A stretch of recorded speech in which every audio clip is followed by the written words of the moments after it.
Hey there, hope you're doing well. In this video, we're going to take an example and to talk about how you can actually leverage a Snowpal API. Just a manufactured example, if you will.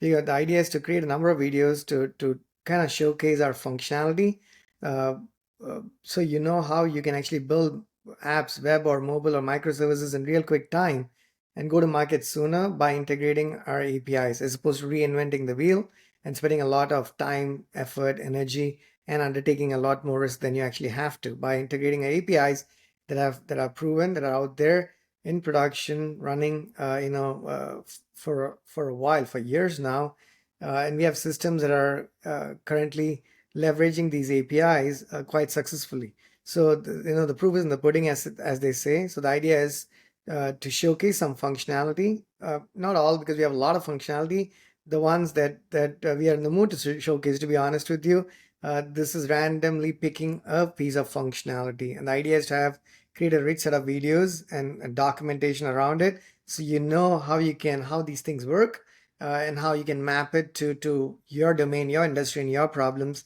Whether you're a product owner, a product manager, or a developer, or an architect, the idea is that the hope is that this content, these videos resonate with you. In this today's video, we're going to look at some content related to teachers. So if you're building software solutions, whether it's apps or web apps or mobile or anything that relates to the education industry, or perhaps you're building a new app or a new solution, or you're extending an existing one that you have, then this exercise that we're going to go through hopefully is going to help you. Now I'm going to start sharing my screen here, and I'm going to share. We're going to build something. Just create something quickly on our existing production application. But you'll notice that it's actually says localhost, and I'm not going to production because again, I don't want to mess with production data. For you to check out, you can go to snowpal.com, and it's one of our products. You can play with it and use it to manage projects. It's a project management software with a ton of project management related features. Now, this is one of the apps that uses the piece of functionality that we're going to consume, the API and the set of endpoints that we are actually going to leverage right now in this video. So let me close this. I'm running it on localhost so we can create some test data. That's basically the only reason. There's some data already here. I created them, for development purposes and for some content marketing purposes as well. So let's go with the course tutoring is one of the keys. It's a teacher key. And we have two courses, math and science. I don't know if it has any students here. Okay, there's one student. Again, all of this is test data. So that's why it looks like test data. I mean, Parag 2 is not a typical, it's not a name, it's just a manufactured. It's a real name Parag, but you're just adding some numbers for test data. So this block is actually shared with one user. Let's see. Let's actually add a teacher. I think there's one more Parag here. Let's make that Parag a teacher as well. Okay, and maybe I'll add a student here. It will surely help if the names were better, but that's all right. I'm gonna add a couple of students. Okay, now if I go to science and if I go to students, I do see two students. Let me assign a grading scale. I'm gonna call it A to F grades. Okay, and then let's say I create a course. I'm gonna keep it simple. I can go one more level deeper here. Let's do that. I'm gonna create a quiz 1, and then I'm gonna create a quiz 2.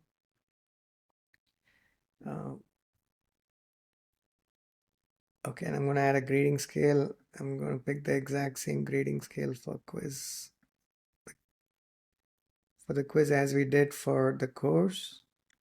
Okay, we've got some content. I'm going to go into adding attachments, and if you're a teacher, you're going to upload handouts, add attachments here, and just create the real course. Our functionality lets you create a complete course and essentially run a class. Whether you're a tutor who's teaching a few students, like say by going to Starbucks or a Harris Teeter, or you're a teacher at school or a professor at college, our functionality should sort of cover the basics of what you will need to run a very happy and successful class. We don't want to look at all of that today. Obviously, not even like just going to scratch the surface. Okay, so because the students can submit assignments, have your grade, and you can assign grades and publish grades and do a number of really nice things. It'll take a while to go through run the gamut of the functionality, even though teacher keys, the classroom key is just one small piece of our puzzle that we support as fundamental building blocks. You can actually go to classroom-api.snowpal.com to check out the Classroom APIs courses, assessments, and how you can leverage our hundreds of endpoints to build a complete a system for the education industry. So you can go to classroom-api.snowpal.com or to developers.snowpal.com, which is our base documentation page for API documentation page with references and recipes and whatnot. Okay, so let's go here before we look at the API. So we created a course. We have created more, the pods is the third level of our content hierarchy. We created a couple of different pods, quiz 1 and quiz 2. We assigned a grading scale to it. Now what we can do is, I can wear a different hat and play the role of the student. But let's say if I did not do that just because I'm lazy to do that here. Let's say if I go here, if I go to students, show student, yeah, the student hasn't really, I haven't created my handouts, I haven't created my assignments and quizzes and projects, I haven't done any of that stuff like I would do otherwise. But let's assume that we've done all of that. And the students submitted it, you've reviewed their submissions, and all of that you can do through a platform. And now I'm going to assign a grade to that student. I'm going to pick, so this grade, we picked A to F, A to F grades. These are custom scales that you can create. Now again, our product lets you create these custom scales. We provide some out of the box and you can extend them or create a brand new scales. Let's say this is a really good student. They did well. They got A plus. Was there another student here? Yep, Parag 2. Parag 2, on the other hand, needs a bit of assistance, and let's say they're a C student, right? We've assigned two grades to two students, but we've not published these grades, so the student doesn't know of them yet, because you've graded each of the classes or this particular assignment or a project. I think we did it at the block course level, but you can do the exact same thing at the pod, which is the assessment level, the most granular level.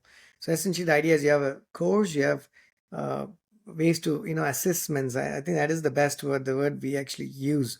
Assessment is a project or a quiz or a test or an exam or all of those categories where you're judging your students based on academically. Okay, so you've graded them at different points of time. So you've assigned the grade, but you've not published the grades. But now you're ready to go publish the grades. You can go to grade. You can publish one after the other, or you can just say publish grades for all the students, and then it's published, and the students will get notified.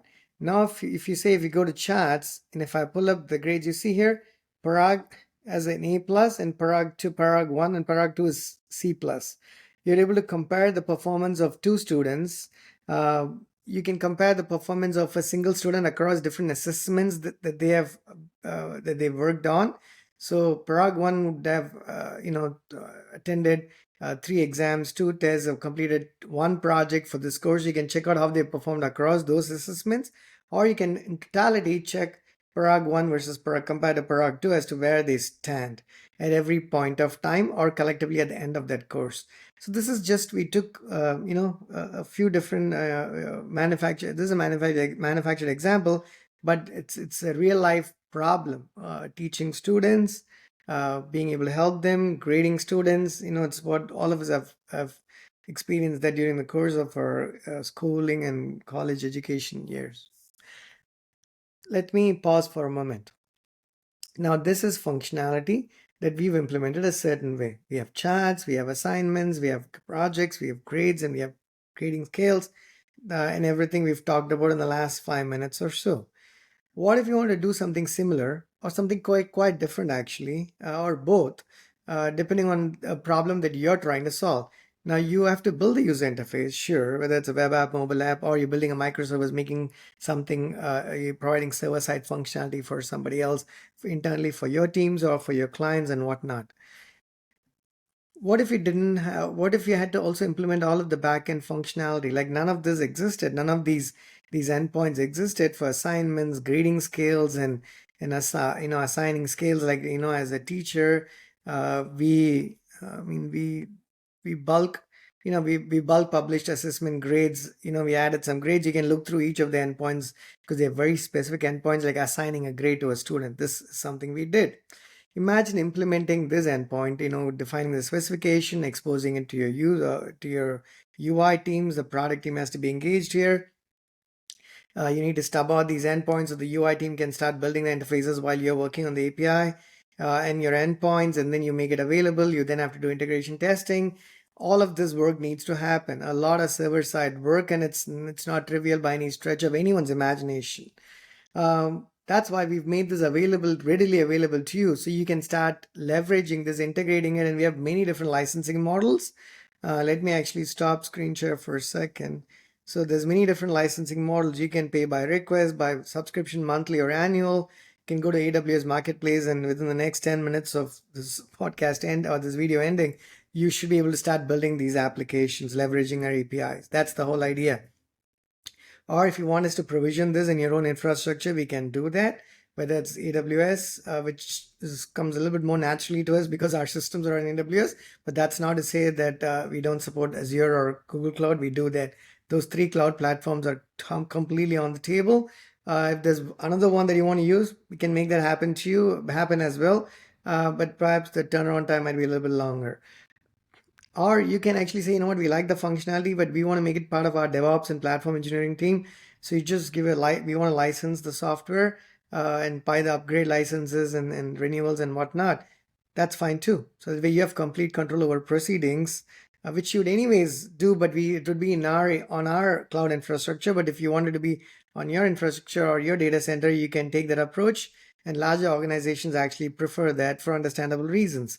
But if you're a smaller organization, a startup or a solopreneur, you probably don't have the time, the money, or the skills, to be honest, to be able to do this. So you can piggyback on our infrastructure, which is out there on AWS. So it's as stable as you can expect for it to be. That's why 1/3 of the world is using it, if I'm not wrong.